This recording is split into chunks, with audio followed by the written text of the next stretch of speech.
Acquitté en mars par la justice internationale qui le jugeait pour crime contre l'humanité, le Woudi de Maman, Laurent Koudou-Gbagbo, est rentré en Côte d'Ivoire ce jeudi. Des centaines de notables, de membres de son parti, mais aussi des milliers de jeunes partisans de l'ancien chef de l'État ont plus ou moins pu communier avec un homme qui était réclamé par les siens. Un homme qui, 10 ans après, foule de nouveau le sol de la Côte d'Ivoire. Je suis heureux de retrouver la Côte d'Ivoire et l'Afrique, ont été ses premiers mots, des mots qui ont forcément une portée, car l'ancien chef de l'État a trouvé, au-delà de son pays, la Côte d'Ivoire, des soutiens un peu partout sur le continent et dans le reste du monde. Ce retour engendre aussi forcément des attentes. Et quels sont les chantiers sur lesquels l'ancien chef de l'État va se positionner? Côte d'Ivoire, retour de Laurent Gbagbo, 10 ans après son départ. Pour quel agenda? C'est le thème de cette émission à chacun et tous. Bonjour et merci de nous rester fidèles.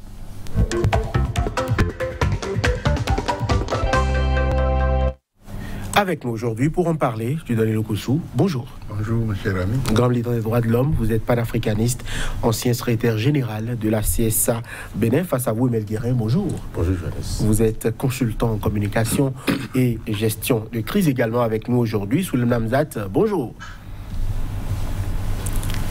Bonjour, cher ami, bonjour à tout le plateau. Vous êtes consultant en problématique du terrorisme, spécialiste des questions de protection et de sécurité. Du Lokossou, ma première question est pour vous. Laurent Gbagbo qui rentre 10 ans après, on a vu qu'il y avait, on va dire, de l'engouement, une forte attente, une attente sans doute comblée pour les partisans qui attendaient le retour de leur champion 10 ans après. Oui, je crois qu'il le mérite. L'accueil que j'ai vu hier à travers les médias, c'est inédit. Donc l'homme a été martyrisé, moralement torturé, son épouse, sa première épouse, et une poignée de ses militants, de ses partisans. Donc 10 ans de pèlerinage, je crois que c'est un retour triomphal. Et puis, il était dans les geôles de la CPI quand sa maman est décédée. Donc hier, il était très émotionné. Il a coulé même des larmes. Il a laissé des amis, des gens qui sont morts. Et puis bon, qu'on lui reproche, ce qui l'a conduit vers cette destination n'est plus aujourd'hui avéré. Et puis, on a laissé des séquelles à qui incombe finalement cette responsabilité. Parce qu'il y a eu deux partis, mais ils ont fait une justice des vainqueurs. Et puis appuyée malheureusement par la France coloniale. Alors donc, moi je pense que si on devait lui faire mieux, je crois qu'on ferait plus. Donc ce que j'ai vu hier, ça veut dire que sa popularité est intacte et il peut faire mouche dans les jours, les années à venir. Alors, Emel Guérin, Laurent Gbagbo qui revient, le symbole, qu'est-ce que ça vous évoque? Oui, c'est un symbole de la démocratie, avant d'être de réconciliation, lui de la démocratie, parce que le règne de Gbagbo a qu'un coup de non-achevé. La démocratie a été tuée, a été massacré en 2010 parce qu'il était au pouvoir, il était démocratiquement élu et il a subi un coup d'État pur et dur. Toute la communauté internationale presque était contre lui. On a vu ce qui s'est passé et qu'il a été acquitté aujourd'hui et rentre chez lui. Et au-delà d'un sentiment de joie, il a dit « Je suis heureux de fouler le sol ivoirien, également le sol africain ». Il a remercié tout le monde. Il y a toujours un petit quelque chose de ressentiment parce que lorsque vous vivez une situation comme ça, une situation où vous avez, je ne sais pas sa conscience, mais si dans sa conscience, il se dit vraiment innocent, et ça laisse toujours un goût de ressentiment, quoi que vous fassiez. C'est vrai, Gbagbo demeure un homme très politique, un animal politique, il a ça dans le sang, et quand vous observez son parcours, ça a tout d'être élogieux. Et cet homme qui n'a pas su convaincre tout le monde a été compris n'a pas su mettre en place ses ambitions, ses convictions, son idéologie pour le compte des Ivoiriens, des Africains, et a subi ce qu'il a subi. Je crois qu'on ne peut que se réjouir pour lui de retourner sur ses terres natales, ce qu'il a souhaité tout le temps. Parce que lorsque vous vivez une situation comme ça, je me suis permis de me mettre à sa place. Et ça fait très mal lorsque, pour une raison qui n'a pas de sens, on vous pousse hors de votre pays, on vous met en prison, ça fait très mal. Et pour quelqu'un comme moi, je sais de quoi je parle. Et donc, je suis content pour Gbagbo de retourner voir sa famille, parce que vous laissez toute une famille derrière, vous laissez une nation derrière, et vous vous dites, qu'est-ce qui m'arrive comme ça? Il aurait pu mourir avec ce qu'il a vécu. Aujourd'hui qu'il est chez lui, toute l'Afrique est mobilisée, et il le sait très bien. C'est pourquoi il a retourné ses remerciements à toute l'Afrique. Aujourd'hui, le premier secrétaire de son parti, Aswadou, l'a aussi clairement dit qu'il remercie toute l'Afrique, parce que tout le monde l'a soutenu dans son combat, dans sa traversée du désert, qui n'est pas du tout facile. Et vous avez noté, cette ferveur, il demeure très populaire en Côte d'Ivoire, très très populaire. J'ai essayé de parcourir les informations, mais je n'ai pas vu un média international nous dire réellement, contrairement à l'habitude, combien de milliers de personnes il y avait. Il y avait tellement qu'il ne peut pas oser donner un nom. Ça veut dire que c'est un gars très populaire, malgré tout ce qu'on a dû lui coller, malgré tout ce qu'on a fait, et on va en parler peut-être tout à l'heure, et ça c'est honté, ce qui s'est passé avec Laurent Gbagbo. Mais maintenant que la divine providence a fait qu'il a été acquitté depuis le 30 mars dernier et qu'il rentre chez lui, je crois que la vérité va sortir maintenant en Côte d'Ivoire, et on verra vraiment qui est qui.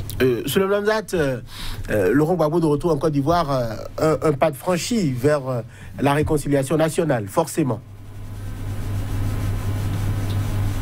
Sans aucun doute, il faut noter que son retour serait un complément vers une certaine réconciliation, mais une réconciliation que je prends avec beaucoup de pincettes. Quand on sait qu'il est encore condamné à tort ou à cri pour 20 ans d'emprisonnement, soit 10 ans pour le braquage de la BCEAO, vous voyez que derrière l'aéroport aussi, il y a le problème de réconciliation en interne au niveau du FPI, qui semble avoir pris un poids depuis hier, parce que dès qu'il est rentré, il est allé droit au salon d'honneur, il a traversé le salon d'honneur, il est allé à sa voiture pour autant se prêter à tous ceux qui étaient assis, n'est-ce pas, sur le hall de l'aéroport d'Attendé. Je pense que il faut voir la libération du président Gbagbo sous plusieurs angles. Déjà, d'une part, toutes mes félicitations à tous les panafricains de tous ordres qui ont milité, qui se sont battus, qui ont crié jour et nuit pour que vraiment ce procès-là, que je qualifie de procès de la honte, ait pu donner le résultat et jaillir la lumière.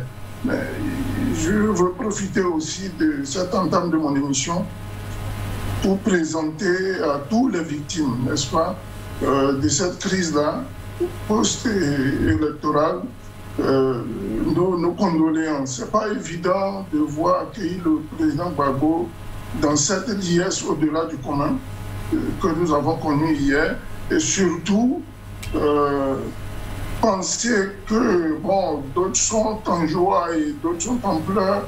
Je pense que la réconciliation, les Ivoiriens doivent aller vers une réconciliation certaine, sincère et de manière cohérente.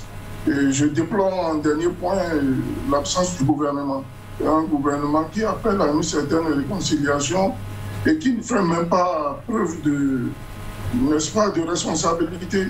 Ne serait-ce qu'envoyer même un petit secrétaire de la présidence, ça aurait changé la donne. Mais là, il y a eu personne, y compris le ministre chargé de la réconciliation. Il n'y a eu personne. Donc il est rentré comme un citoyen lambda pour eux. Mais pour nous, c'est un héros, c'est le lampadaire qui est de retour.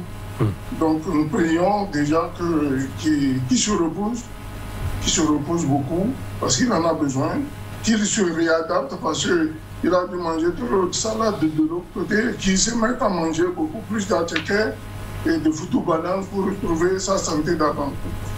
Voilà qui est clair. Alors, Général Lokossou,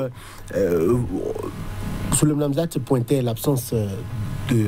Pourquoi pas? Est-ce que, selon vous, le président Alassane Ouattara aurait pu faire le déplacement sur l'aéroport ou envoyer un représentant? On a vu qu'il y avait un agenda bien concocté par ses soutiens. On n'a pas voulu qu'il voie tout le monde. On a tracé un itinéraire ferme et on a tenu à cela. On n'a même pas pu lui offrir des bains de foule. Il est resté dans le véhicule, parfois confiné. On l'autorisait à peine à soulever la main pour saluer certains. Est-ce que c'était vraiment le meilleur moment pour que le chef de l'État ivoirien débarque ou qu'un ministre de la République se rende à l'aéroport pour le voir? Bon, je crois que la Côte d'Ivoire est toujours, pour moi, une démocratie inachevée. Et si on doit se référer à l'histoire, les partis qui sont venus après l'ouverture démocratique, grâce à Gbagbo, grâce à sa lutte, puisque ce n'est pas la première fois qu'il fait la prison. Tout à fait. Alors, Foué, qui a eu le privilège de diriger les premiers pas de ce bébé Côte d'Ivoire-là, était aux affaires depuis les années 40. Le planteur agricole syndicat qu'il a présidé, la RDA, les coups bas qu'il a fait, Foué Boigny, l'homme de la France en Afrique. Bon, ça c'est un de ses compatriotes qui a écrit ça, que j'ai lu avant de venir ici. Mais alors, quand on voit tout ça, quelqu'un qui est resté collé au pouvoir, miné par un cancer impardonnable, jusqu'à la fin de sa vie, et c'est après ça, si la démocratie était bien huilée, les conflits qu'on a vus aujourd'hui, conflits post-électoraux, ça n'allait pas se passer. Et si Oufoué revenait, quittait sa tombe pour venir voir les dégâts qu'il a créés, on doit quand même réfléchir en Afrique pour savoir qu'on ne s'amuse pas, on ne triche pas avec la démocratie. Mais ici, en Afrique, les gens veulent toujours rester. Et c'est le cas actuellement. En Guinée, en Côte d'Ivoire et ainsi de suite. Et comme on aime imiter, quand on a fait ici, qu'est-ce qu'on a dit? Bon, alors, pour revenir maintenant à votre question, bon, il aurait été bon, bienséant, que le président s'y rende. À défaut, son premier ministre, qui a été ministre dans le gouvernement de Gbagbo. Il a 7 anciens ministres de Gbagbo dans son gouvernement aujourd'hui. Bon, tout au moins, le ministre candidat à la présidentielle qui a été remercié, il a donné un lot de consolation. Vous voulez parler du ministre de la Réconciliation nationale? Comment vous l'appelez là? Kodio Konan-Bertin. Kodio Konan-Bertin. Bon, il aurait pu aller. Ce n'est pas une humiliation. Maintenant, pour le déplacement du président vers l'aéroport, bon, il y a peut-être des raisons de sécurité. Tout à fait. Vous avez vu comment on a giflé rapidement le président français la dernière fois. Bon, si c'est en Afrique, on aurait tiré sur des gens. Et ce qui a fait gâter la fête hier, c'est l'usage du gaz lacrymogène pour dégager certains partisans. Est-ce que ça faisait partie du protocole? Donc, moi je crois que on parle ces derniers temps avec un mandat frauduleux de la réconciliation, de la cohésion nationale. Mais avec ce qui s'est passé avec Gbagbo, il est un homme après tout, il y a un honneur. Ben, on peut pardonner, mais on ne peut pas oublier. Cet épisode-là, on ne peut pas l'effacer d'un coup de gomme. Ça fait partie de l'histoire, une histoire scabreuse de la Côte d'Ivoire. Alors, donc, moi, je crois que mais c'est maintenant que Gbagbo est arrivé qu'il va pouvoir les aider pour créer les conditions d'une paix durable. Mais ça dépend de leur honnêteté. Il ne faudrait pas que ce soit une hypocrisie, un vernis qu'on met là pour dire, bon, on a dit réconciliation. Parce qu'il y a certains qui agitent cette affaire que mon vis-à-vis, notre troisième là, a soulevé tout à l'heure le braquage de la BCEAO. Mais il y a aussi comment vous appelez ça? Les gens, le charnier de Douékoué. Alors, il y a tellement de séquelles que si on veut mettre la plaie dans les autres, ça va éclabousser, ça va encore réchauffer. Donc moi, par sagesse, il faut mettre ça là, tout ça là de au vestiaire. Et vraiment, si on veut s'inscrire dans un esprit si on veut s'écarter d'un esprit vindicatif, de haine, et s'accrocher vraiment à la réconciliation, il y a beaucoup de morceaux qu'il faut recoller, parce que la Côte d'Ivoire est dans une pente, pour moi, toujours glissante. Alors, au retour de Laurent Gbagbo, on peut dire que le chantier de la réconciliation est foncièrement, sinon irrémédiablement engagé. Ah oui, réconciliation, le Gbagbo même le veut, et il le veut foncièrement, intérieurement, mais en face de qui il est, vous avez vu ce qui s'est passé hier, où le pavillon présidentiel lui avait été réservé, mais j'ai l'impression comme c'était un piège, parce que soi-disant les victimes qui ne sont pas d'accord pour le retour étaient campés devant le pavillon présidentiel pour empêcher le retour de Laurent Gbagbo, alors que les forces de l'ordre étaient là, ils n'ont rien fait. Par contre, ils ont pu gazer les manifestants qui étaient enthousiasmés, qui étaient dans la joie. Et c'est l'une des raisons qui a fait que Gbagbo a évité le pavillon présidentiel simplement. Et puis vous avez évoqué tout à l'heure pourquoi il a été cadré par le comité d'accueil, tout ça. Oui, parce qu'il fallait éviter tout débordement. Et tout le monde en a fait croire que Gbagbo était un violent personnage, ce qui n'est pas du tout le cas. Vous suivez tout son itinéraire. Gbagbo est un très pacifique personnage. Il a combattu Félix Houphouët-Boigny. N'importe qui ne combat pas Félix Houphouët-Boigny. En Afrique, je veux dire, qui a été moulé dans la politique française avant de devenir président en Côte d'Ivoire. On sait qu'il a participé à la rédaction de la Constitution de la 5e République en France, ouais, avec Debré. Où est-ce que je veux dire? Donc c'est quelqu'un qui est très moulé dans la politique. Et Gbagbo l'a affronté très tôt. Il s'est affiché de l'opposition. Vous voyez, en 82 déjà, il avait été arrêté. En 80, il a fait 2 ans de prison. Il était montré comme un malfrat, un bandit à la télévision. Il est sorti, il s'est exilé. Et pendant 6 ans, il est revenu en 88 sans savoir. C'est vrai qu'il a été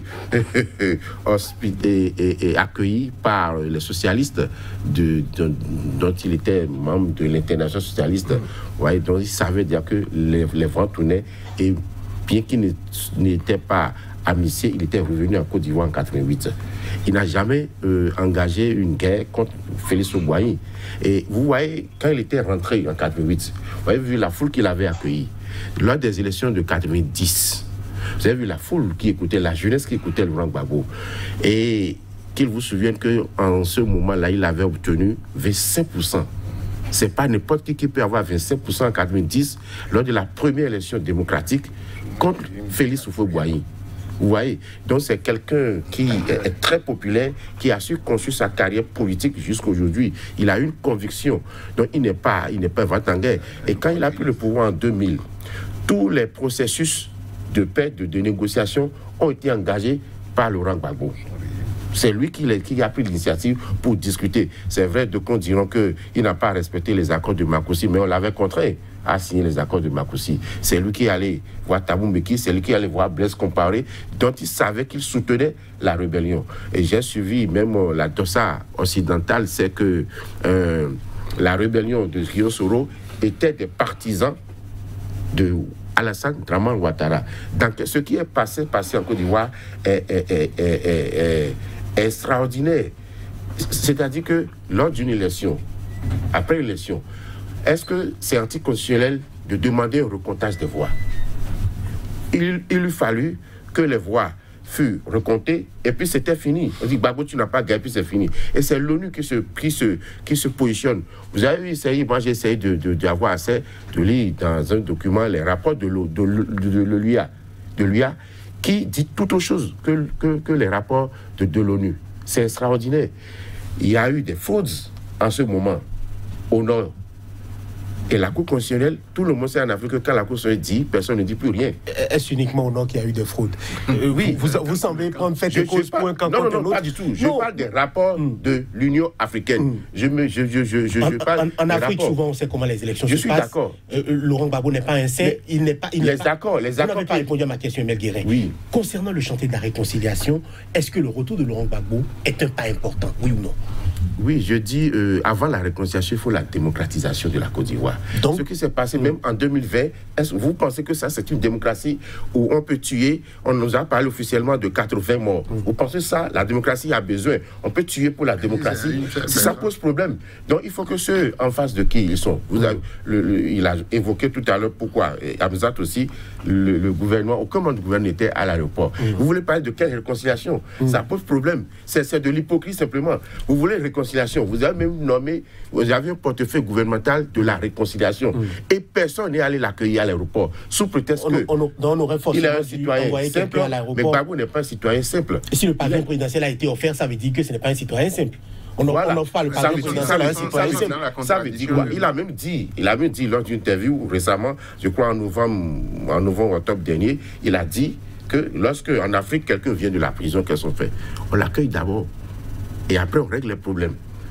Mais le gouvernement qui lui a offert le pavillon, c'est une hypocrisie. Il n'est pas allé l'accueillir, personne n'est allé l'accueillir. Ça, on aurait vu, les Ivoiriens auraient aimé une image forte comme ça, que Ouattara sacrifie tout ce qu'il a fait. S'il a une conscience pour aller l'accueillir, ça pose quel problème? Aucun problème. Puisque nous parlons de la réconciliation, comment on peut avoir une réconciliation sans que les têtes de pont, ces trois-là ne se réunissent pas? Ça pose problème. Oui, mais c'est forcément qu'il y a un agenda. Il y a forcément un agenda et que ça va se faire. En tout cas, Gbagbo reste très ouvert. Il sera forcément reçu par le président Alassane Ouattara. On attend de voir, Gbagbo reste très ouvert, mais ce qui s'est passé, où on a gazé les jeunes, ceux qui étaient venus là. Il faut forcément déplorer cela. Absolument. Souleymane Hamzat, un retour forcément important sur le terrain de la réconciliation. Il faut forcément accueillir le retour à bras ouverts et tout au moins saluer les autorités ivoiriennes. Ils ont quand même facilité un peu les choses.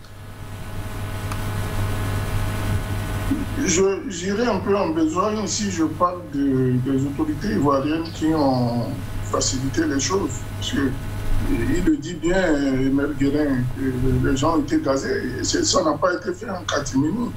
Je pense que dans le sens de la réconciliation, c'est quelque chose de tout à fait inacceptable. C'est intolérable quand même qu'on veille aller dans le sens de la réconciliation en faisant 2 poids 2 mesures.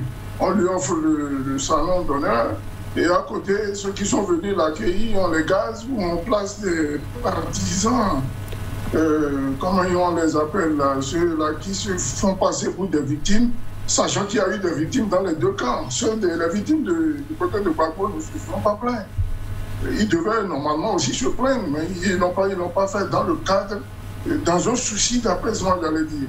Mais revenons à votre question. Une réconciliation, oui, elle est possible à condition que les 2 parties s'entendent sur un canevas. Et comme le président Laurent Gbagbo lui-même l'a dit, il dit, chez nous, il est de tradition, quand quelqu'un voyage et qu'il est de retour, la première des choses qu'on fait, on va l'accueillir, on lui donne de l'eau à boire, à manger, et après on lui demande des nouvelles. Est-ce que c'était le cas hier? Ouais, le gouvernement Ouattara même plante le décor d'une mauvaise réconciliation déjà par avance. Et puis, les partisans qui hier manifestaient leur joie n'étaient pas des partisans armés, ils n'étaient pas violents, ils ne cassaient pas, ils n'avaient pas du mépris ou ils ne préféraient pas des menaces. C'est des gens qui exprimaient leur joie. Et cette joie-là, au-delà même de la Côte d'Ivoire, elle se fait sentir dans les 4 coins du globe terrestre. J'ai suivi une émission sur une télévision consœur à vous traiter ce matin où les gens appelaient de la Nouvelle-Calédonie pour féliciter les Ivoiriens de la hauteur d'esprit qu'ils ont eu à accueillir quand même cet héros-là, qu'est M. Laurent Gbagbo. Bon, il faut aussi, si on veut véritablement aller vers une réconciliation, il faut le faire avec le cœur. Il faut le faire d'une manière assez honnête, responsable. Et surtout, ce que je déplore, l'arrivée du président Laurent Gbagbo a bien été avancée, je crois, 2-3 semaines en avance. Mais son successeur, pour lequel nous nous plaignons d'un troisième mandat, voulait vite fait de prendre sa femme et de s'envoler en France, soi-disant ils vont à un mariage. C'est une manière quand même de fouler aux pieds, n'est-ce pas, la dignité du peuple ivoirien et partant celui des Africains. Ce combat-là, il ne fait que commencer. Je pense que le président Laurent Gbagbo, c'est un animal politique avéré, n'est-ce pas? Il sait agir en temps et en heure. Et ce que moi, je le dis, je le répète, je l'ai dit à l'entame de cette émission, c'est de le voir se reposer, n'est-ce pas, reprendre des forces et surtout déconnecter des réalités sociopolitiques, économiques et autres, voire même familiaux, les réalités familiales, du moins j'allais dire. Il serait opportun pour lui de se donner un temps, comme il a si bien dit hier. Il va prendre le repos pour déjà pleurer sa maman qui n'a pas vu, n'est-ce pas, dont il n'a même pas pu assister aux obsèques. Et reprendre du poil de la bête, n'est-ce pas, dans le sens de la réconciliation, comme il le dit. Mais regardez bien en face. Ceux qui crient réconciliation, qui semblent lui avoir ouvert le salon d'honneur, ou bien comment vous appelez ce truc-là, ceux-là sont les premiers à se mettre dans une posture de méfiance. Vous voyez? Voilà. Qui fait la réconciliation, qui ne la fait pas. Et un dernier point, je voudrais que, franchement, le président Alassane Ouattara prenne un peu plus de la hauteur par rapport à son entourage. Parce que vous voyez, dans cette crise-là, ces 3 dernières semaines, depuis l'annonce du retour du président Laurent Gbagbo, il n'y a que les turiféraires qui se trouvent autour de lui, qui vocifèrent tous les jours. Lui-même, il ne parle pas. Il y a des Big Togo qui sont là, jacassés du matin jusqu'au soir. Il y en a un autre là, je ne sais pas d'où est-ce qu'ils sont, disant malien, qui vient se faire passer pour le président des victimes, et ainsi de suite. Donc, ces gens-là, il est question de les faire taire définitivement, qui se taisent, qui se rangent quelque part et qui laissent place à une véritable réconciliation en Côte d'Ivoire. Pour chuter, je voudrais aussi que les droits du président Laurent Gbagbo, je veux parler de ces évolutions qui lui ont été, n'est-ce pas, promis, n'est-ce pas, en Conseil des ministres, à savoir déjà son salaire qui n'a pas été payé depuis 10 ans, tous les émoluments dus à son rang lui soient véritablement versés avec preuve. Le gouvernement ivoirien... Il ne s'agira pas là de frais du dilatoire. Voilà, le gouvernement ivoirien l'a confirmé encore hier ou avant-hier. Une note est passée à confirmer que tous les émoluments dus à son statut d'ancien chef de l'État lui sont versés jusqu'au dernier copec, véhicule de fonction, garde du corps, tout ce dont il a droit au regard de la constitution ivoirienne lui sera entièrement retourné. C'est forcément quelque chose qu'il faut saluer aussi, tout au moins la volonté politique affichée. Donc, du régime ivoirien de vouloir aller de l'avant. Il y a le président Henri Konan Bédié qui s'est fendu d'un tweet hier où il saluait le retour de son jeune frère Laurent Gbagbo en Côte d'Ivoire, un retour qu'il a toujours souhaité pour qu'il prenne sa place sur le plateau de la réconciliation nationale. Un commentaire par rapport à la sortie de Bédié. Bon, quoique la gérontocratie doit aussi s'effacer, il faut penser à l'avenir de ce pays. Il y a des gens qui ont appris un métier, mais ils ne l'ont jamais exercé. Et la politique est devenue leur profession. Donc, il faut savoir quitter les choses avant que les choses ne vous quittent. Donc, lui, il est déjà au-delà de 80 ans. Donc, l'autre n'est pas loin de lui. Moi, j'aurais souhaité une alternance à leur niveau. À la tête des partis? Oui, à la tête des partis, ils peuvent rester dans l'ombre et donner des conseils. On ne va pas reprocher à Ipoué d'être là, de rester à vie et que les autres aussi aillent dans ce sens-là. Ce serait une grosse tricherie. Donc, moi, je crois que cet appel-là est de trop. Maintenant, pour vraiment qu'on les âmes se taisent définitivement, il faut qu'il y ait un comportement. Moi, je ne conçois pas que, à l'occasion de ce retour, que cela soit encore émaillé d'incidents. Qu'on utilise des gaz lacrymogènes, et puis on a dit qu'on lui a donné un palais, un machin, où doit atterrir dans l'aéroport, et on a mis exprès inviter des gens pour venir crier, faire de la pagaille. Mais lui aussi, il a ses partisans, ils sont dans le pays. Donc, moi j'ai écouté les victimes, certaines victimes de l'association qui ont pris la parole pour dire on ne peut pas arrêter le président Gbagbo à cause du braquage de la BCEAO, que ça ne les concerne pas, que les victimes ne sont pas concernées. On ne leur demande pas ça. Donc, celui-là, ceux qui ont pris la parole s'inscrivent aussi dans le machin de la réconciliation. Donc, la paix fragile, un peu partout dans notre région, où les régimes se croient plus forts que les peuples. Non, nous ne souhaitons pas qu'il y ait des mouvements populaires. L'armée va tirer combien, ils vont tuer combien de personnes. Moi, j'ai vu quelqu'un hier qui a reçu des coups en 2010 dans les échanges de tirs là, et il a son droit, la main gauche là, c'est droite plutôt, c'est parti. Et le régime n'a donné que 150 000 francs. Depuis 2010. Depuis 2010, le gars a témoigné. Est-ce que c'est ça qui va réparer les dommages? Les dommages, tout ce qui est corporel, moraux. Est-ce que la Côte d'Ivoire n'est pas quand même pauvre? Mais eux-mêmes, ils ont tué des gens. Je vous ai parlé tout à l'heure des cadavres de Douékoué, des charniers. Ils ont fait beaucoup de... Et ce n'est pas exclusivement les Alassane, mais c'est eux qui ont allumé la guerre. Avec les Soro et consorts, les Ouatakechon, la Ouattao. Alors, donc, moi je pense que il va falloir s'asseoir et redéfinir un nouveau cadre. Sinon, les séquelles, les gens ne vont pas oublier. Alors, Emile Guérin, l'affaire dite du casse de la BCEAO, on va dire que c'est une affaire qui va forcément se vider d'elle-même, puisque le mandat ne sera pas exécuté et il y aura forcément une amnistie, parce que toutes les personnes qui avaient déjà été citées dans cette affaire-là ont été amnistiées par le président Alassane Ouattara.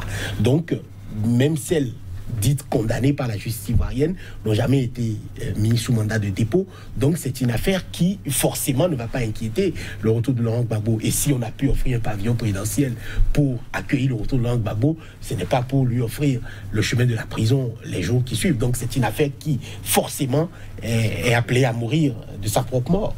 Évidemment, vous avez raison, parce que le parquet, dont le ministère public même, s'est exprimé sur la question en souhaitant s'inscrire dans le cadre résumé de la réconciliation. Donc, Gbagbo ne doit pas s'inquiéter pour ça. Toutefois, le pouvoir politique veut maintenir cette condamnation comme un joker, comme une caviar, à tout moment pour voir une pression pour voir quelles seraient les réactions, les sorties, les déclarations de Laurent Gbagbo demain. Si le pouvoir sent que Gbagbo devient très menaçant, alors ils vont pouvoir prendre encore cette condamnation. Mais ça n'aboutira pas, parce que Ouattara connaît la popularité de Gbagbo. Depuis 2010, il n'a jamais voulu le maintenir en Côte d'Ivoire. Il ne peut pas garder, c'est comme une braise, Gbagbo. Houphouët-Boigny n'a pas pu, c'est pas Ouattara qui le pourra, surtout aujourd'hui, dans un contexte dans lequel il est en train d'être lâché par ceux qui l'ont soutenu en 2010. J'ai lu un ouvrage récemment sorti il y a un mois par 2 journalistes français qui ont fait une interview à Macron qui a dit « Ouattara m'a déçu ». Il a été clair là-dessus. Ouattara m'a déçu. Donc aujourd'hui, Sarkozy n'est plus là, il est en train de vivre ses cauchemars aujourd'hui, et donc ce sera très difficile pour Ouattara d'aller contre. Il n'a pas le choix de ce qu'il a fait. Il veut juste montrer que bon, je suis regardant, je suis doux, je suis un homme bon, et j'accorde tous les plus. Écoutez, les émoluments, c'est des droits de Laurent Gbagbo, si cela lui est accordé. Pourquoi on ne va pas lui accorder? Pourquoi Laurent Gbagbo ne rentrerait pas chez lui après avoir été acquitté? C'est pas lui qui s'est porté volontaire pour aller à la CPI. C'est Ouattara qui l'a envoyé à la CPI, refusant que la justice ivoirienne, et qui a signé les accords de la CPI. C'est Gbagbo qui a signé. Parce qu'à l'époque, Gbagbo était sûr qu'au finish là, on arriverait là, parce qu'il savait que des exactions étaient commises par les rebelles. C'est très important. Pas uniquement par les rebelles. Je suis d'accord, mais vous savez le contexte ivoirien. Il s'agit d'une guerre. Quand il y a guerre, il y a des actions de part et d'autre possibles. Mais Gbagbo était légalement élu, il était au gouvernement. Donc les actions qui venaient des forces de l'ordre, ça incombait à l'État. Et l'État est une continuité. Donc c'est l'État qui doit dédommager cela. Maintenant, il n'a pas eu un procès. Le procès qu'il y a eu par rapport à ça, crime de guerre, crime contre l'humanité, Gbagbo a été acquitté. Ça veut dire simplement quoi? Gbagbo, de façon consciente, n'a pas organisé ces actions. Ses partisans peuvent l'avoir fait, on ne refuse pas. Mais il faut les identifier, il faut les juger. Ou, à défaut de les juger, indemniser les victimes. Donc, Isiaka Diaby, je crois, qui scande, et lui, il laisse ce qui s'est passé réellement. Il dit, on ne peut pas ne pas emprisonner Laurent Gbagbo pour le casse de la BCEAO. Mais c'est choquant. J'ai écouté un certain Brice Touaheri, qui est le président de la plateforme des victimes de la Côte d'Ivoire, qui dit, mais c'est ça pas, le casse de la BCEAO ne fait pas leur problème. Ils ont subi des exactions. C'est de ça qu'ils parlent. Vous dénoncez aussi peut-être des interférences, des personnes qui n'ont pas envie que la paix et la réconciliation se fassent en Côte d'Ivoire. Et qu'il vous souvenez qu'en 2010, qui a attaqué Gbagbo? C'est la rébellion qui a attaqué Gbagbo, estimant qu'il a perdu les élections pour installer. Est-ce que ça se passe dans un pays normal? Ça, c'est-à-dire que... Parlons d'aujourd'hui. Mais écoute, c'est un prolongement de ce qui s'est passé. Gbagbo a été à la CPI, pourquoi? Pour ce qui s'est passé en 2010. Officiellement, on parle de 3000 morts. Pourquoi aujourd'hui on estime que c'est uniquement dans le cas de Gbagbo? Vous êtes tranquille chez vous, je vous agresse, et on estime que c'est vous qui avez commis des exactions. Est-ce que vous pensez que c'est normal? C'est Gbagbo qui a été attaqué, et ce depuis 2002. Et l'un des accords, c'est fondamental qu'on rappelle, qu'on dit la vérité à la jeunesse, parce que ça fait 10 ans quand même. Il y a des gens qui ne sont pas imbus de cette vérité-là. C'est-à-dire que dans les accords qui ont abouti à l'élection de 2010, c'est que les rebelles devraient avoir désarmé. Ils ont eu les armes pour attaquer Gbagbo. Et Gbagbo avait gagné la bataille d'Abidjan, s'il vous plaît. Si la France n'était pas venue au secours et l'ONU au secours pour déloger Gbagbo. Ça choque. Ça veut dire qu'en Afrique, lorsqu'il y a contestation d'une élection, il faut que les forces françaises viennent pour déloger celui qui conteste des élections. Ça pose un problème de crédibilité. Heureusement qu'aujourd'hui, nous sommes à l'aide de la vérité, où aujourd'hui la France se rend compte que sa présence militaire en Afrique pose problème. Et si ce n'est pas pour rien ce qui se passe à Abidjan, je dis simplement merci à la divine providence de faire les choses ainsi. Parce que tôt ou tard, la vérité finit toujours par triompher. Et nous saurons petit à petit tout ce qui s'est passé. Vous savez qu'une Française journaliste, Fanny Peugeot, a écrit un livre, France-Côte d'Ivoire. Et il estime que la vérité n'a pas été dite. Une histoire tronquée. L'histoire de la Côte d'Ivoire en 2010 a été tronquée, falsifiée par la doxa, par ceux qui veulent nous faire croire autre chose que ce qu'est la réalité. Il faut restituer cette vérité-là aujourd'hui. Gbagbo est rentré et nous verrons la suite. Voilà. Alors, sur le même date, l'ancien président Laurent Gbagbo est revenu donc en Côte d'Ivoire. Il a tenu à remercier tout le monde. Vous parliez donc de ces mots de remerciement à l'Afrique, de ces mots de remerciement à la Côte d'Ivoire, à ses compatriotes. Il a parlé de pleurer sa mère, de pleurer les morts aussi. Et il a évoqué aussi des questions politiques. Il a évoqué le Front populaire ivoirien, il a salué les députés qui ont pu se faire élire sans être au pouvoir. Il a salué le fait que c'est le plus grand nombre de députés que nous ayons eu. Je suis un soldat, je vais d'abord pleurer les morts et je vais reprendre ma place. Je suis à la disposition du parti, du secrétaire général du parti. Est-ce un repositionnement politique clair de la part de Laurent Gbagbo? Ce n'est pas, à mon avis, un repositionnement. Je pense qu'il s'agit d'une continuité. Il reprend juste là où il avait laissé tomber les choses. Je pense qu'avant même qu'il ne reprenne, à mon avis, avant qu'il ne reprenne même son fauteuil du véritable président du FPI, je pense qu'il faut appeler aussi, n'est-ce pas, au retour des exilés. Il n'est pas le seul. Il y a encore Charles Blé Goudé qui est derrière. Donc il faut œuvrer à ce que Charles Blé Goudé rentre. Il y a les exilés militaires et civils qui sont dans les pays de la sous-région. Il faut tenir compte aussi de ceux qui sont emprisonnés, qui sont au sein de la MACA et d'autres prisons de la Côte d'Ivoire, aussi bien militaires que civils. Et bon, je voudrais un peu revenir sur comme l'a dit concernant le président Bédié. Le président Bédié, il est dans son rôle. Hein. Il est dans son rôle qui est un rôle à double tranchant parfois. Il nous donne parfois des sueurs froides. Mais je pense que depuis ce faux troisième mandat du président Alassane Ouattara, qu'il a pris une position mais vraiment catégorique. Cette fois-ci, il sait ce qu'il veut et il sait là où il va. J'espère que les jours qui viennent nous édifieront à cet effet. Maintenant, je suis en train de... Je rigolais depuis hier. J'ai vu un ami, quelqu'un qui n'a même pas fait les pas, qui est venu me saluer hier, qui me dit « Ah, mais j'ai appris que le président Laurent Gbagbo est libéré. Est-ce que c'est vrai ?» J'ai dit « Oui, c'est vrai. » Il dit, bon, je ne vais pas le dire en bout, mais je traduis, il dit « Tu vois vraiment que Dieu existe.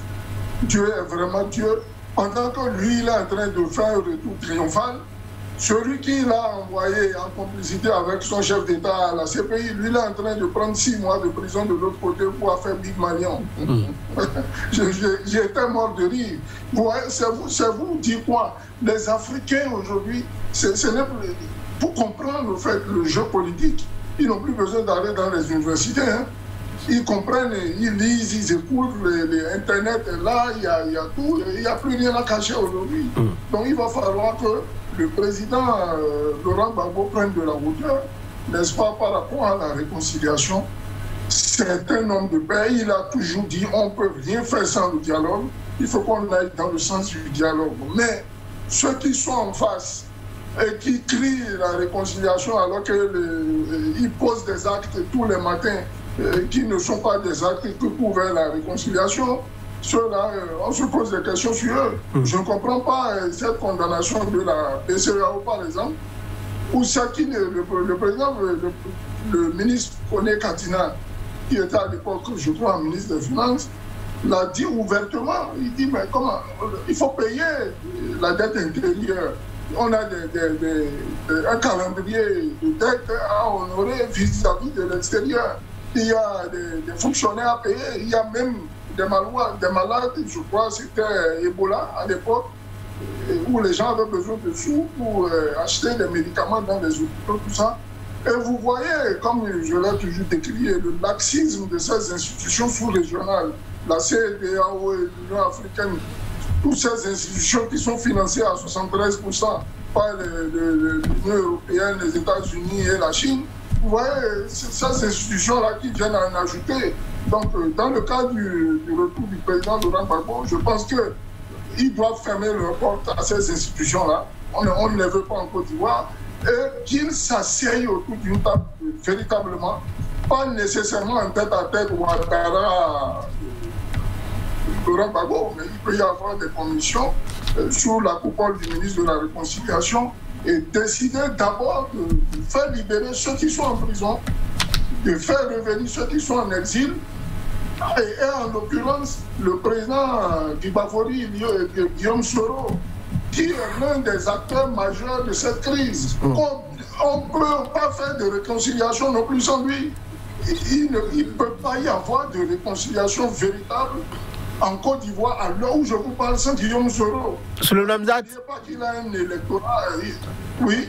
Souleymane Mzad, je ne vous arrête pas, mais Guillaume Kibabori Soro, actuellement, il y a un procès qui est en cours contre lui et on est en train de demander la peine capitale contre lui actuellement en Côte d'Ivoire. La justice ivoirienne, selon les réquisitions du procureur, voudrait qu'il soit condamné à la peine de mort. Je vous parlais du 2 poids, 2 mesures, où on veut aller vers la réconciliation Et dans un souci d'apaisement, on fait même pas sur certaines choses, quitte à ce qu'elles ressuscitent. Vous voyez, il y a des enquêtes qui durent 15, 20, 30 ans et qui ressuscitent après, ou en Europe ou aux États-Unis où les gens sont appréhendés. On vous laisse dans les îles de vos fonctions, vous finissez, après on vous le chope et vous allez payer vos dettes.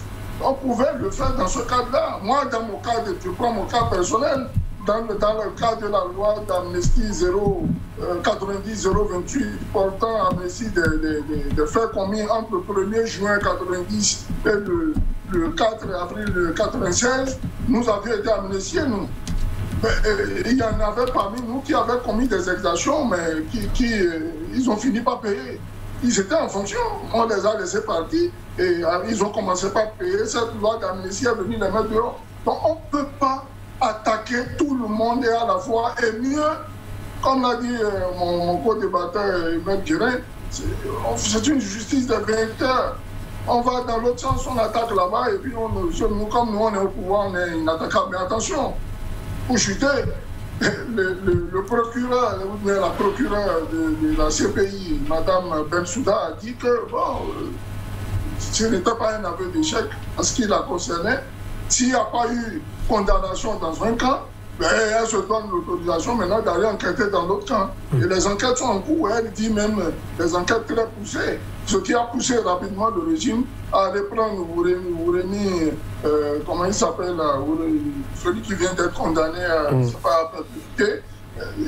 On le prend rapidement, on en fait parce qu'il était de ceux qui ont commis le massacre de Douekoué. Il a reçu les ordres de qui? Comment ça s'est fait? Le procès qu'il a condamné, là, n'a pas véritablement apporté la lumière à ce sujet. Donc, nous attendons avec beaucoup d'impatience les résultats des enquêtes de la CPI. Puis, M. Gbagbo a été innocenté. C'est qu'il doit avoir, le tueur de l'autre côté. Alors, vous n'étiez, semble-t-il, pas d'accord par rapport à la position sur Guillaume Soro. Allez-y. Je crois qu'il y a une contradiction entre deux protagonistes. Alassane et Tchoula. L'un a fait l'autre. Et ils ont coupé le pays. Le pays était séparé. On a exploité des ressources de sous-sol. Ils sont riches, scandaleusement riches. Maintenant, ce qu'on lui reproche, qu'ils viennent répondre. On ne doit pas le situer par rapport à Alassane et par rapport au président Gbagbo. Il faut séparer les rôles. Ben, lui, on a dit tentative de coup d'État. Bon, mais ça c'est entre eux. C'est eux qui ont mis la Côte d'Ivoire dans l'État aujourd'hui. C'est leur guerre qu'ils ont allumée par caprice ou par avis du pouvoir, envie du pouvoir. Mais c'est ça qui a conduit la Côte d'Ivoire dans le décor. Depuis, vous avez vu les conditions dans lesquelles, moi j'ai vu les images, c'est choquant. Hein? Un président qui n'a rien fait. Et il aurait pu l'éliminer. Là, s'il n'y avait pas la complicité d'un des rebelles qui a passé un vêtement, un habit à M. Gbagbo pour qu'il... Voilà. Donc, à partir de ce moment, moi, je ne me plains pas quelqu'un qui est riche, qui se balade, et on va dire, non, réconciliation, non, il faut savoir... Emile Guérin, doit-on associer Guillaume Soro à la réconciliation nationale? Quand vous parlez de réconciliation, ce n'est pas qu'une réconciliation politique. Et la Côte d'Ivoire ferait une grave erreur en se confinant à une réconciliation politique. Oui. Il faut une réconciliation nationale. Parlant de réconciliation nationale, Guillaume Soro a son mot à dire. Pourquoi? Ce qui lui arrive aujourd'hui est politique. On ne dit pas qu'il n'est pas coupable de rien. Mais il est fait qu'aujourd'hui, on veut tout effacer. La réclamation, c'est ça. C'est que nous sommes offensés. C'est tellement ça. Nous sommes des faits, nous sommes offensés. Donc, il faut tout effacer. Dans chaque camp. Dans chaque camp. Donc, s'il faut tout effacer, Guillaume Soro doit avoir ce qu'on lui reproche effacer pour qu'il y ait réconciliation. Parce que c'est un fils de la Côte d'Ivoire. Il veut toujours rentrer. Il est encore très jeune. Et il peut être dangereux demain pour la paix en Côte d'Ivoire. Guillaume Soro peut. Quelqu'un qui a dirigé une rébellion, un civil, n'oubliez pas, qui a évincé le fondateur de la rébellion, IB, c'est pas n'importe qui. Vous comprenez, aujourd'hui, il est dans le réseau. Il a le réseau. Contrairement à Gbagbo qui n'a pas le réseau, c'est pourquoi ce qui lui est arrivé, il n'a pas le réseau, vous comprenez ce que je veux dire. Donc, Guillaume Soro a le réseau. Et donc, il ne faut pas négliger. Et Ouattara le sait très bien. Il ne peut pas parler aujourd'hui. Vous avez suivi lors du 75e anniversaire du PDCI et Bédié a appelé carrément à que tout le monde rentre à la maison. Absolument. Et qu'on libère tout le monde. Donc, je ne sais pas le jeu auquel Ouattara joue aujourd'hui en voulant aller coûte que coûte au procès sans oublier que demain sera pour le rattraper. Donc, quand on veut une réconciliation, on est face, on passe l'éponge sur des choses. Puisqu'il y a eu des amnisties. Quand il y a amnistie, on ne veut pas dire qu'il n'y a pas eu de coupables. Mais donc, on veut la paix, on ne veut plus la guerre. C'est-à-dire qu'on est face... L'amnistie, là, n'est pas étendue à tout le monde. Oui, mais il faudrait le faire, sinon il n'y a pas la paix. C'est ça le problème. Et c'est parce que, vous voyez ce que Gbagbo a fait lors de son mandat. Il a amnistié aussi Gbagbo. Vous vous rappelez, Gbagbo a amnistié. Et il a permis à Guillaume Soro d'être Premier ministre. Donc c'est comme ça. Donc Gbagbo a posé des pas depuis pour la réconciliation. Mais personne ne l'a suivi, il n'a pas été compris. On a vu ce que c'est. Donc aujourd'hui, si Ouattara veut réconciliation, il faut impliquer tout le monde. Vous ne pouvez pas sortir et vous voyez Gbagbo dans son parcours. Quand il était face à Bédié, il a soutenu Ouattara. Vous dites, on ne peut pas l'exclure. Et c'est lui, je vous rappelle, qui a décerné le certificat de la nationalité de Ouattara. C'est Gbagbo, lors d'une cérémonie hiératique, c'est lui qui a signé, qui lui a délivré ce certificat de nationalité. Donc c'est un homme de paix d'abord. Donc on ne peut pas vouloir une réconciliation nationale et exclure Guillaume Soro aujourd'hui, qui vit ce qu'il vit de façon politique. C'est une question politique d'abord. La condamnation dont on parle du cas de la BCAO, mais c'est politique d'abord. La condamnation est là. Pourquoi on veut que cela soit effacé? C'est parce qu'on veut une réconciliation. Et cette réconciliation doit pouvoir inclure également tous les partisans de Ouattara qui ont commis des exactions. Si on veut aller le don, il faut, si on veut vraiment, on efface tout. Parce que nous avons subi une justice des vainqueurs. Heureusement que la divine providence a dit non, ça ne se passe pas comme ça. Et nous avons vu ce qui s'est passé au Gbagbo. Parce que Gbagbo fait des pas anti-français, pas du tout. Il a l'un de ses principaux conseillers spéciaux, c'est Bernard Oudin, un Français. C'est vrai qu'il a aussi la nationalité française. Ouais. Pardon. Oui, il est ivoirien. Pourtant, j'ai suivi le ministre, un membre du RHDP qui lui dit que vous êtes étranger, vous n'avez pas... Oui, vous voyez comment ça se passe. Mais Ouattara n'est pas étranger. Vous comprenez? Alors qu'il a qui après la nationalité, tout le monde sait. Ouattara n'est pas... en Côte d'Ivoire. Mais c'est ce que ces partisans disent aujourd'hui. Il est étranger. Mais il le sait que c'est vrai. Le débat sur le concept de l'ivoirité est dépassé. Non, on ne parle pas de l'ivoirité. On parle de la citoyenneté. Ouattara a obtenu la citoyenneté ivoirienne. C'est clair, tout le monde alors, le sait. Souleymane Hamzat, dernière question. Justement sur Soro Guillaume, pour dire qu'il avait pris son bâton de pèlerin, n'est-ce pas, et il a demandé à une réconciliation véritable. Je tout à fait. Le Nord, quand on lui a demandé de... Sans tambour ni trompette, sans caméra, sans témoin. Il est allé partout. Il a accepté du bureau de l'Assemblée nationale. Il a accepté de partir du bureau de l'Assemblée nationale par conviction. Et être sûr, rassurant qu'on devait aller vers une paix véritable, ce qu'on ne voulait pas le pouvoir en place. Si véritablement le président Ouattara voulait une réconciliation, je pense qu'il devait prendre en compte l'appel du président Guillaume Soro qui appelait à la réconciliation. Cela n'efface pas, n'est-ce pas, toutes les exactions qu'il y a eu du côté de son camp. Moi, je dis, dans un souci d'apaisement, il faut faire table rase pour le moment, ramener tous les fils. Personne ne sera de moins dans cette réconciliation-là. Ramener tout le monde autour d'une table, discuter de manière ouverte et aller vers un consensus, mais cela ne veut pas dire que les exactions seront effacées, à moins que le successeur de Ouattara puisse prendre une loi, je ne sais pas, d'amnistie ou autre chose pour effacer tout cela. Et surtout penser aux victimes qui ont perdu leur heure. Dernière question par rapport au FPI. On sait qu'aujourd'hui, il n'y a plus de contestation par rapport, on va dire, à qui représente le FPI, mais il y a toujours que Pascal Affi-N'Guessan reste l'unique détenteur légal des papiers du FPI. Pascal Affi-N'Guessan, que personne n'a vu hier lors des célébrations du retour de Laurent Gbagbo. Ah, il était là. Vous l'avez vu? Si, il était là. Alors, est-ce qu'aujourd'hui, Pascal Affi-N'Guessan est revenu?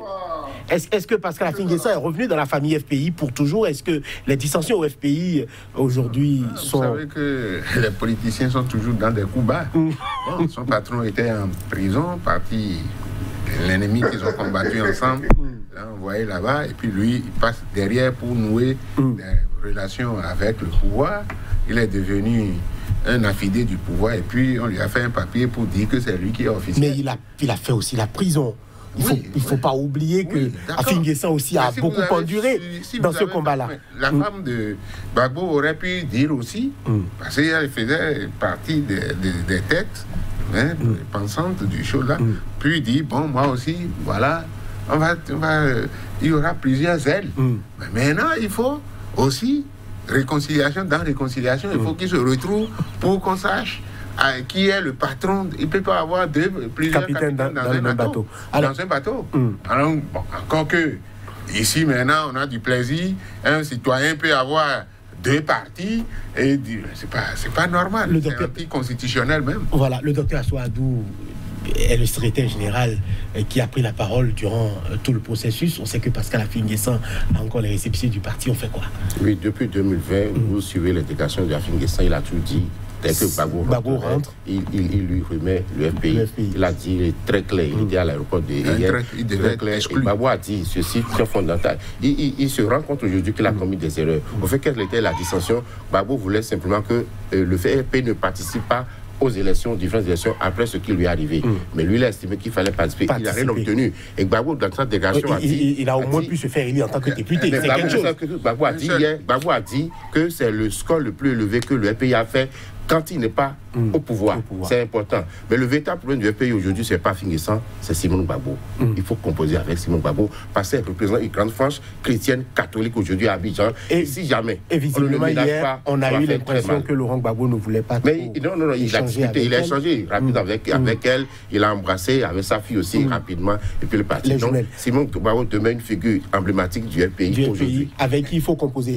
Sous le mandat, votre mot de fin? Ça dépend de Gbagbo, hein. Son cœur ailleurs. Écoutez, déjà, moi, je pense qu'on doit aller vers une véritable réconciliation. Le président Gbagbo, qui se donne surtout le temps déjà de renouer contact avec l'environnement, la nourriture, tout ça, ce n'est pas des choses qui se font de manière aussi évidente quand on a passé 10 ans dehors. Surtout le contact avec les humains, tout le monde viendra raconter le pour et son contraire. C'est un animal politique qui prend de la hauteur par rapport à tout ça. Et surtout, par rapport à Affi-N'Guessan, bon, il n'y a pas match. Hein.